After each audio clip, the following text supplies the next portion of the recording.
SG Consultancy Services. Study MBBS in Russia, Philippines, Uzbekistan.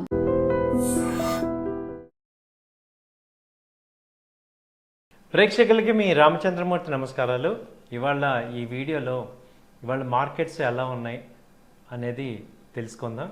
ఇవాళ stock markets Sensex వచ్చి 81,444 దగ్గర close అయింది, అంటే 138 పాయింట్స్. ఇవాళ డేట్ వచ్చి బుధవారం 18. అలాగే నిఫ్టీ వచ్చి 24,813 దగ్గర క్లోజ్ అయింది, 55 పాయింట్స్ మైనస్లో క్లోజ్ అయింది. సో ఏం జరుగుతుంది మార్కెట్స్? మనకి పెద్ద ఎత్తున రెపో రేట్ పాజిటివ్ వచ్చి చాలా మంచి ఇన్ఫ్లేషన్ తక్కువ ఉంది, అలాగే ఎఫ్ఐఎస్ బాగా ఎక్కువ వచ్చేసి సో ఒక రకమైన ఫారిన్ ఇన్వెస్ట్మెంట్ ఫ్లడ్స్ వచ్చి సో మార్కెట్స్ అంత ర్యాలీలో ఉన్నప్పుడు సడన్గా ఇంటర్నేషనల్ మార్కెట్ ఎఫెక్ట్ అవటం, ఇంటర్నేషనల్గా సిచ్యుయేషన్స్ అన్నీ కూడా నెగిటివ్ అవటం ద్వారా మన మార్కెట్స్ కూడా తగ్గటానికి జరుగుతుంది. సో ఇప్పుడు ప్రజెంట్ అంతకుముందు ఆల్ టైమ్ హై ఇప్పుడు నిఫ్టీ చూసుకుంటే 25,300 దాకా వెళ్ళింది. ఇప్పుడు 500 పాయింట్స్ దాదాపు తగ్గి 24,800 దగ్గర క్లోజ్ అవుతుంది. లాస్ట్ టైం లో కూడా చూసుకుంటే మొన్న 2 days బ్యాక్ 24,575 దగ్గర లో అయింది. సో ఇప్పుడు కనుక నెక్స్ట్ రాబోయే రోజుల్లో చూసుకుంటే ఆ 25,500 బ్రేక్ అయిందంటే మళ్ళీ 24,300, 200 దాకా కూడా వచ్చే అవకాశాలు కనపడుతున్నాయి. అయితే అలాంటి ఛాన్సెస్ ఎప్పుడు వస్తున్నాయి అంటే ఇప్పుడు ఈ క్రూడ్ ఆయిల్ రేటు సడన్గా $10 పెరిగిపోయింది. సో దాని ఇంపాక్ట్ ఇప్పుడు ఆయిల్ కంపెనీస్ మీద మనకి ఉంది. సో కాబట్టి ఇప్పుడు మళ్ళీ గవర్నమెంట్ అది కనుక బడ్డెన్ తీసుకోకుండా ప్రజల మీద కనుక వేస్తే ఇప్పుడు ఆయిల్ వచ్చి 120-130 రూపీస్ దాకా వెళ్ళిందంటే ఇన్ఫ్లేషన్ మళ్ళీ ఇప్పటిదాకా చాలా 3.75 దగ్గర ఉన్న ఇన్ఫ్లేషన్ ఇప్పుడు విపరీతంగా పెరిగే అవకాశాలు ఉన్నాయి. దానివల్ల ద్రవ్యోల్బణం అనేది పెరగడం అనేది స్టార్ట్ అయిందంటే ఈ ట్రాన్స్పోర్టేషను అలాగే అన్ని ఐటమ్స్ మీద రేట్లు పెరిగే అవకాశాలు కనపడుతున్నాయి. సో దీనివల్ల మళ్ళీ ఒకసారి ఇండియా ఏదైతే గ్రోత్లో ఉందో దానికి ఇంపాక్ట్ అయ్యే అవకాశాలు ఉన్నాయి. సో ఇలా జరగకూడదు అంటే ఏదైనా ఇరాన్ ఇజ్రాయిల్ వార్ కనుక తొందరగా క్లోజ్ అయితే అప్పుడు క్రూడ్ కొంచెం $64-65 దగ్గరకు వస్తే మాత్రం మళ్ళీ యథాస్థితి రావచ్చు.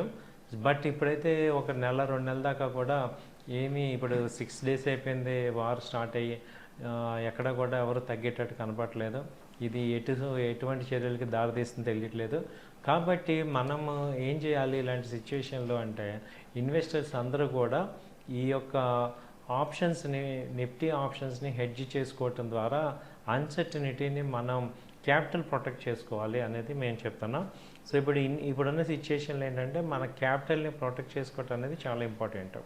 సో క్యాపిటల్ ప్రొటెక్షన్ చేయాలంటే మనం ఈ నిఫ్టీ 24,800 పుట్ ఆప్షన్ ఎడదామని కొనుక్కుంటే మీకు ఏంటంటే అంటే ఇది జనరల్గా ఒక 5 lakhs నుంచి అబవ్ ఇన్వెస్ట్మెంట్స్ ఉన్న వాళ్ళకి ఈ సజెషన్ వర్కౌట్ అవుతుంది. సో అలాంటి వాళ్ళకి ఏంటంటే హెడ్జ్ చేసుకుంటే మీరు దానివల్ల ఏమవుతుందంటే మీకు లాక్ అయిపోద్ది, ప్రాఫిట్స్ ఓపెన్ అవుతాయి.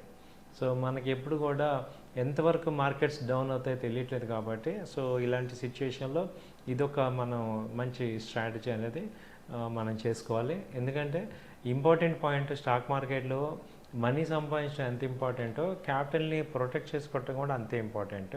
సో అలాంటి సిచ్యుయేషన్ని మనం చూసుకోవటం ద్వారా మనం ఈ మార్కెట్లో గెయిన్ అవ్వగలం. అలాగే బ్యాంక్ నిఫ్టీ లెవెల్స్ చూసుకుంటే ఇది బ్యాంక్ నిఫ్టీ వచ్చి 57 దాకా వెళ్ళింది, 57,000 దాకా వెళ్ళింది.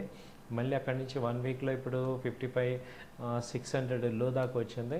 ఇప్పుడు 56 క్రాస్ చేయలేకపోతుంది.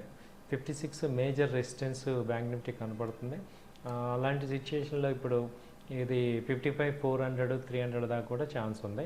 సో అబవ్ ఏదైనా 56,000 అబవ్ ఏదైనా ఉంటేనే పాజిటివ్గా కనపడుతుంది. సో ఈ రెండు కూడా ఇప్పుడు నెక్స్ట్ వీక్ ఎక్స్పైరీ వచ్చి ఇది 26th ఎక్స్పైరీ. సో ఇంకా ఓన్లీ 10 days ఉంది 26th ఎక్స్పైరీ కాబట్టి.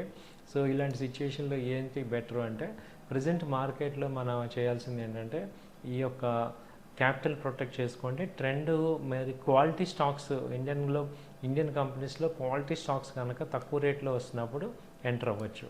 సో ఏ స్టాక్స్ బాగా ఏ సెక్టర్లో ఏ స్టాక్స్ బాగా డౌన్ అయ్యి రికవర్ అయ్యే ఛాన్సెస్ కనపడుతున్నాయంటే మనం చూసుకుంటే ఇక్కడ బీఎస్సీ ఒకటి 500 పాయింట్స్ డౌన్ అయింది. అంతకుముందు హై వచ్చి 3000 నుంచి ఇప్పుడు 2600 దాకా ఉంది.